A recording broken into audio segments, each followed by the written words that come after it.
زندگی بالکل بدل جائے، سنور جائے، تو یہ نماز شروع کرتے ہیں۔ نور جہاں کی کامیابی چاہیے اور آپ یہ نماز نہیں پڑھ رہے، یہ وعدہ ہے اللہ کا اپنے بندے سے کہ میں ضرور عطا کروں گا جب وہ مجھ سے اس وقت مانگتا ہے۔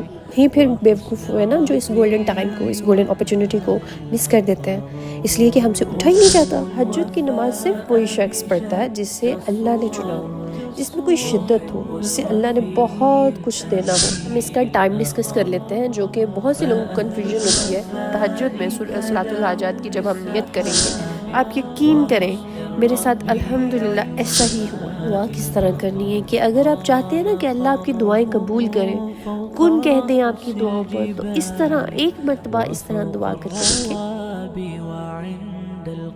السلام علیکم everyone, welcome back to my channel and welcome back to another video. آج کی ویڈیو میں آپ لوگوں کے ساتھ تہجد کی نماز کی اہمیت اور یہ کس وقت پڑھنی چاہیے، کیسے پڑھنی چاہیے، اور یہ نماز ہمارے اندر کیسے چینجز لا سکتی ہے، کیسے موت سے کر سکتی ہے۔ اگر ہم چاہتے ہیں نا کہ ہماری زندگی میں میریکلز آئیں، زندگی بالکل پلٹ جائے، زندگی بالکل بدل جائے، سنور جائے، تو یہ نماز شروع کرتے ہیں۔ رات کے آخری پہر میں یا عشاء کے وقت اس کا وقت سٹارٹ ہو جاتا ہے۔ یعنی اگر آپ میں وہ شدت ہے کہ آپ کو کوئی چیز چاہیے، آپ کو دونوں جہاں کی خوبصورتی چاہیے، دونوں جہاں کی کامیابی چاہیے، اور آپ یہ نماز نہیں پڑھ رہے، تو مطلب آپ کو وہ چیز چاہیے ہی نہیں ہے، آپ کو اتنی وہ امپورٹنٹ نہیں ہے آپ کے لیے وہ چیز، اگر آپ اس کو مانگنے کے لیے تہجد نہیں پڑھ رہے۔ کیونکہ اگر آپ کو چاہیے اور آپ یہ نماز پڑھتے ہیں تو یہ وعدہ ہے اللہ کا اپنے بندے سے کہ میں ضرور عطا کروں گا جب وہ مجھ سے اس وقت مانگتا ہے۔ یہ تو وہ وقت ہے کہ جب اللہ تعالیٰ پہلے عرش پہ آ کر بندوں سے پوچھتے ہیں کوئی ہے مانگنے والا، کوئی ہے مغفرت طلب کرنے والا، کوئی ہے جسے عطا کروں، کسی کی مغفرت کروں، تو ہم ہی پھر بیوقوف ہوئے نا جو اس گولڈن ٹائم کو، اس گولڈن اپرچونٹی کو مس کر دیتے ہیں، اس لیے کہ ہم سے اٹھا ہی نہیں جاتا یا ہم سو رہے ہوتے ہیں۔ دیکھیں تہجد کی نماز کی کوئی اذان نہیں ہوتی، یعنی اس نماز کی کوئی اذان نہیں ہے۔ تہجد کی نماز کی جو اذان ہوتی ہے نا وہ دل سے ہوتی ہے، انویٹیشن یہ ہوتا ہے اللہ کا۔ ہر کوئی تہجد کی نماز نہیں پڑھ پاتا، ہاں فجر کی نماز ہر کوئی پڑھتا ہوگا، لیکن تہجد کی نماز صرف وہی شخص پڑھتا ہے جس سے اللہ نے چنا ہو، جس میں کوئی شدت ہو، جس سے اللہ نے بہت کچھ دینا ہو۔ مان لیں کہ اگر آپ تہجد پڑھنے لگ گئے ہیں تو آپ کی لائف ایسے چینج ہونے والی ہے کہ آپ نے سوچا بھی نہیں ہوگا۔ یہ ایسی نماز ہے کہ جس میں آپ جو بھی دعا مانگتے ہیں وہ ایسا تیر ہے جو اپنا نشانہ مس ہی نہیں کرتا، کچھ وقت کے بعد ہی صحیح، لیکن آپ کو بہترین اس کا اجر ملے گا اگر آپ تہجد گزار ہیں۔ سب سے پہلے ہم اس کا ٹائم ڈسکس کر لیتے ہیں، جو کہ بہت سے لوگوں کو کنفیوژن ہوتی ہے۔ جیسے کہ تہجد کی نماز کا جو وقت ہے وہ عشاء کے بعد شروع ہو جاتا ہے اور فجر سے پہلے تک رہتا ہے، لیکن ہاں جو بہتر ہے وہ اس میں رات کا آخری پہر ہے، یعنی کہ فجر سے تھوڑا پہلے آپ اٹھیں، لائک آدھا گھنٹہ پہلے اٹھیں، 20 منٹ پہلے اٹھ جائیں، وہ رات کا آخری وقت ہوتا ہے، کیونکہ اس میں ایک سکون ہوتا ہے کہ جب آپ کو کوئی ڈسٹرب کرنے والا نہیں ہوتا، آپ کا ڈائریکٹ کمیونیکیشن آپ اللہ تعالیٰ سے کر رہے ہوتے ہیں، بس آپ ہوں اور اللہ ہو۔ آپ کی ساری دعائیں، آپ کی ساری شیئرنگ، آپ کا سارا رونا دھونا سب اللہ سے ہو، وہ ہوتا ہے تہجد کا ٹائم۔ ایک می ٹائم ہوتا ہے نا، ایک آپ کا اور ایک اللہ کا ٹائم، تو ایک ایسا وقت ہونا چاہیے۔ اپنے لیے لازمی دن میں ایسے ٹائم نکال لیں تہجد کے لیے، اس میں آپ اللہ تعالیٰ سے ساری اپنے دل کی باتیں کر سکیں۔ تو یہ تو ہو گیا وقت کے بارے میں۔ دوسرا موسٹ آسکنگ کویسچن ہوتا ہے کتنی رکعتیں پڑھنی چاہیے، کیسے پڑھنا چاہیے۔ تو وہ کوئی اتنا ہارڈ اینڈ فاسٹ رول نہیں ہے، بہت سمپل طریقہ ہے جس کو آپ نے فالو کرنا ہے۔ 4 نفل رکعتیں بھی پڑھ سکتے ہیں آپ، 12 بھی پڑھ سکتے ہیں، آپ کا دل کرے آپ جتنی پڑھ سکتے ہیں، لیکن کم سے کم کتنی پڑھنی ہے، 2 رکعتیں پڑھنی ہے آپ نے، ٹھیک ہے۔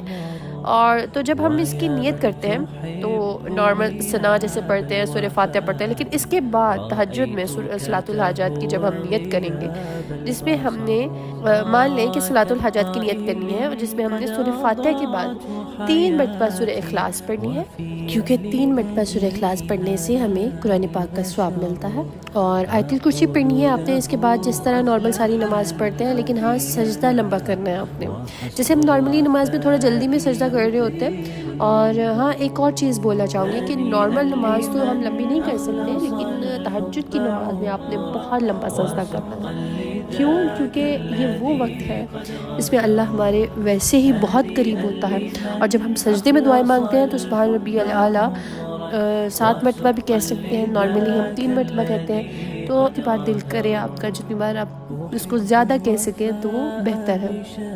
اس کے بعد ہم اپنی عربی کی جتنی بھی دعائیں ہوتی ہیں نا، اسپیشلی سجدے میں وہ جو مانگ سکتے ہیں کہ اللہ ہمارے بہت قریب ہوتے ہیں۔ دیکھیں جب انسان ہمارے قریب بیٹھا ہوتا ہے نا تو ہم اس سے بالکل آہستہ آہستہ بات کرتے ہیں، لائک وسپر کرتے ہیں، تو اسی طرح سجدے میں اللہ تعالیٰ ہمارے بہت قریب ہوتے ہیں، ہم بالکل آہستہ آہستہ دعائیں کر رہے ہوتے ہیں۔ تو سجدے کو تہجد میں لازمی لمبا کریں، دعائیں پڑھیں، سجدے میں پڑھنے والی دعائیں پڑھیں، اور اللہ کو اس کے فیوریٹ ناموں سے پکاریں، یا سمیع ہو، یا فتاح ہو، یا جبار ہو، یا قہار ہو۔ اس طرح بہت سارے اللہ تعالیٰ کے جو 99 نیمز ہیں، اس میں سے دی بیسٹ جو ہیں جلالی نام ہے اللہ کے، آپ ان ناموں سے اللہ کو پکاریں۔ اس طرح ہم نے یہ نماز پڑھنی ہوتی ہے۔ تو جب ہم سورہ فاتحہ کے بعد سورہ اخلاص پڑھیں گے اور 3 مرتبہ، اور اس کے بعد آیت الکرسی پڑھیں گے، اسی طرح دوسری رکعت کے لیے بھی آپ نے جب کھڑے ہونا ہے سیم ایسی ہی چیزیں کرنی ہیں۔ اور جب آپ سجدے لمبے کریں گے، دعائیں پڑھ لیں گے جو بھی آپ کو یاد ہو، اس کے بعد ہم دعا مانگتے ہیں۔ دعا چونکہ ہماری اپنی زبان میں ہوتی ہے تو اس کو خوب دل لگا کر، خوب اس چیز کو سوچ سمجھ کے الفاظ اپنے منتخب کریں اور دعا کریں۔ اور اللہ سے دعا کس طرح کرنی ہے اس کے بارے میں بھی آپ کو ویڈیو کے لاسٹ میں بتاؤں گی، اور اگر آپ میرے چینل پہ نئے ہیں تو چینل کو سبسکرائب کر دیں۔ تو بس میں صرف آپ کو یہ کہنا چاہوں گی کہ آپ اس ٹائم کو مس نہ کریں، اس ٹائم کو مس نہ کریں۔ بہت گولڈن ٹائم ہے، بہت قیمتی وقت ہے یہ ہمارے لیے۔ آج کل ویسے بھی رمضان ہے تو آپ تھوڑا جلدی اٹھیں، 1 ہفتہ 1 ماہ آپ اس نماز کی پابندی کریں۔ آپ دیکھیں گے کہ آپ جہاں 5 منٹ سے سٹارٹ ہوئے تھے پہلے اٹھنا فجر سے، آپ آدھا گھنٹہ پہ پہنچ جائیں گے، آدھے گھنٹے پہلے اٹھنے لگیں گے، پھر 2 گھنٹے، پھر 3 گھنٹے بھی کم لگیں گے آپ کو لگے گا کہ اب بھی تو میں نے اور ذکر کرنا تھا، اور دعا مانگنی تھی، اور قرآن پڑھنا تھا۔ اور لٹرلی آپ یقین کریں میرے ساتھ الحمدللہ ایسا ہی ہوا ہے۔ میں نے 20 منٹ پہلے سٹارٹ کیا تھا اٹھنا، پھر 1 گھنٹہ پہلے، اور اب یہ عالم ہے کہ میں 5 بجے آج کل اذان ہو رہی ہے آلموسٹ فجر کی، تو الحمدللہ میں 1:30 بجے اٹھ جاتی ہوں تہجد کے لیے۔ آپ بھی کر کے دیکھیں نا، اگر آپ کو بھی چاہیے ہو کچھ، آپ کی زندگی میں کوئی پریشانیاں ہیں، کوئی مشکلیں ہیں، اور اگر آپ یقین کے ساتھ آ کے 2 نفل بھی پڑھ لیں گے نا تو that will be more than enough, and that will be change like اینی تھنگ۔ اور میں نے اس کے بہت بینیفٹس دیکھے ہیں، میں آپ کو بتا نہیں سکتی، مطلب آپ کو دونوں جہاں مل جاتے ہیں۔ آپ اپنے رب سے بات کر رہے ہوتے ہیں جو خود کہہ رہے ہیں مجھ سے مانگو۔ سوچیں کہ کوئی بہت بڑا بادشاہ ہے اور آپ کو کہے کہ اس ٹائم جو مانگو گے میں دوں گا، اور وہ ٹائم آپ ایسا اسپیسیفک کر دیا گیا ہے کہ اس بادشاہ نے کہ اس میں جو بھی آئے گا، بڑا ہو چھوٹا ہو، اس کو میں عطا کروں گا ہی کروں گا۔ تو کیا آپ اس بادشاہ کو ایکسکیوز دیں گے کہ بھئی ہم اس ٹائم پہ آ نہیں سکتے، ہم تھکے ہوئے ہیں، یا کوئی اور ایکسکیوز کریں؟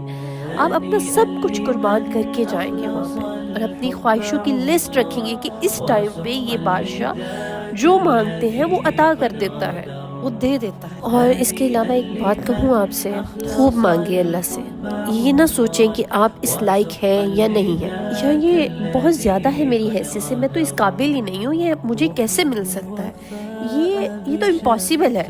مگر میں کہوں تو اللہ سے وہ مانگے جو گمان سے بڑھ کر ہو۔ اللہ سے اس طرح مانگے کہ اللہ تعالیٰ مجھے یہ چیز عطا کرے اپنی شان کے مطابق، اللہ سے اس کی شان کے مطابق مانگے۔ آپ اپنی حیثیت کو نہ دیکھیں، آپ اللہ کے خزانوں کو دیکھیں، وہاں پہ کوئی کمی نہیں ہے۔ تو اب چلتے ہیں دعا کس طرح کرنی ہے، کہ اگر آپ چاہتے ہیں نا کہ اللہ آپ کی دعائیں قبول کریں، کن کہہ دیں آپ کی دعاؤں پر، تو اس طرح 1 مرتبہ اس طرح دعا کر کے دیکھیں۔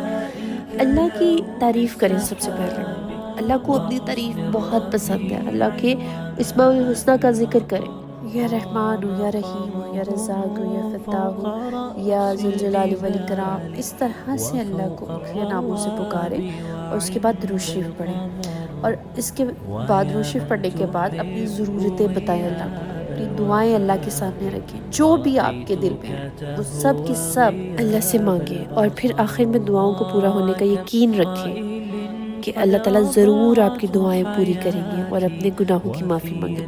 اور مزید آپ کی آسانی میں کر دیتی ہوں کہ ان الفاظ سے اللہ کو پکاریں۔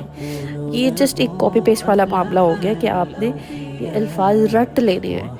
دعا کچھ یوں ہے: اے میرے رب، تیرے سوا دعا قبول کرنے والا کوئی ہے ہی نہیں، اور تو ہی ہے جو میرے دل کا حال سب سے بہترین جانتا ہے۔ اور پھر آپ نے نبی پاک صلی اللہ علیہ وآلہ وسلم پہ درود پڑھنا ہے۔ درود شریف پڑھنے کے بعد آپ نے یقین اس چیز کا رکھنا ہے کہ اللہ آپ کی دعائیں قبول کریں گی، اور پھر آپ نے استغفار کرنی ہے، مغفرت طلب کرنی ہے اللہ سے۔ ویڈیو کو اپنے فرینڈز اینڈ فیملی کے ساتھ شیئر کریں تاکہ سب لوگ اس چیز سے مستفید ہو سکیں، اور ہو سکتا ہے کہ کوئی آپ کی اس شیئرنگ سے، اس ویڈیو سے اللہ کو یاد کرے، تہجد پڑھنا شروع کرے تو اس کا ثواب اجر آپ کو ملے گا انشاءاللہ۔ اور ویڈیو اچھی لگی ہو تو لائک، شیئر، سبسکرائب بھی کیجیے۔